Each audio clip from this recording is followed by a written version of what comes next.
கன்னிராசிக்காரர்களுக்கு பார்த்தீங்கன்னா செவ்வாய்க்கிழமையிலிருந்து அப்படியே சந்திராஷ்டிரமம் ஆரம்பிக்குது. வருகின்ற 7ஆம் தேதி செவ்வாய்க்கிழமை மாலை 5:50 இருந்து வியாழக்கிழமை நைட்டு 8:46 வரைக்கும் சந்திராஷ்டிரமம். அதாவது புதன்கிழமை வியாழக்கிழமை இந்த 2 நாளும் வாரத்தின் நடுப்பகுதியில் அப்படியே சந்திராஷ்டிரமம். ஆயினும் சந்திரன் என்ன முதல்ல பார்த்தீங்க அப்படின்னு சொன்னால் சந்திரன் ஓரளவுக்கு வளர்பிறை சந்திரனாகத்தான் இருக்கிறார். ராகுவோடெல்லாம் சேரல. இப்போதைக்கு உங்களுக்கு 7ஆம் இடத்துல தானே ராகு இருக்கிறார். ஆனாலும் சந்திராஷ்டிரம நாளில் புதிய முயற்சிகள் எதையும் செய்யக்கூடாதுன்னு சொல்லியிருக்கிறாங்க இல்லையா.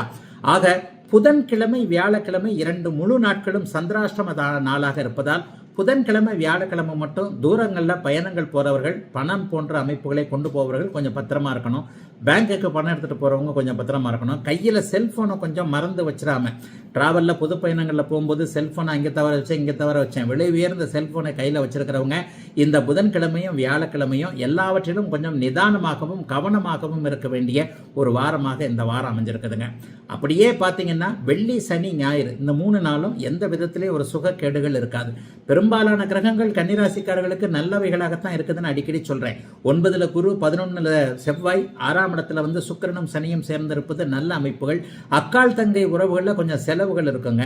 தங்கச்சிக்கு எதனா வாங்கி கொடுக்கறது, அக்காவுக்கு எதனா வாங்கி கொடுக்கறது, அம்மாவுக்கு எதனா வாங்கி கொடுக்கறது, பெத்த பிள்ளைக்கு வாங்கி கொடுக்கறது, பெண்வழி உறவுகளுக்கு ஏதேனும் நல்லவைகளை செய்யக்கூடிய தன்மைகள் இப்போது கன்னிராசிக்காரர்களுக்கு உண்டு.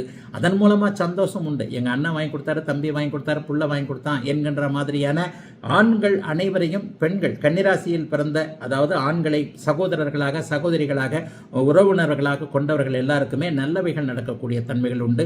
ஆகவே கன்னிராசிக்கு பெரிய கஷ்டங்கள் எதையும் கொடுக்காமல் இந்த சந்திராஷ்டிரம நாளான 2 நாள் புதன்கிழமை வியாழக்கிழமையை தவிர்த்து மற்றவைகள் நன்றாக இருக்கக்கூடிய ஒரு சுப வாரமாக அமைந்திருக்கிறது கன்னிக்கு இந்த வாரம்.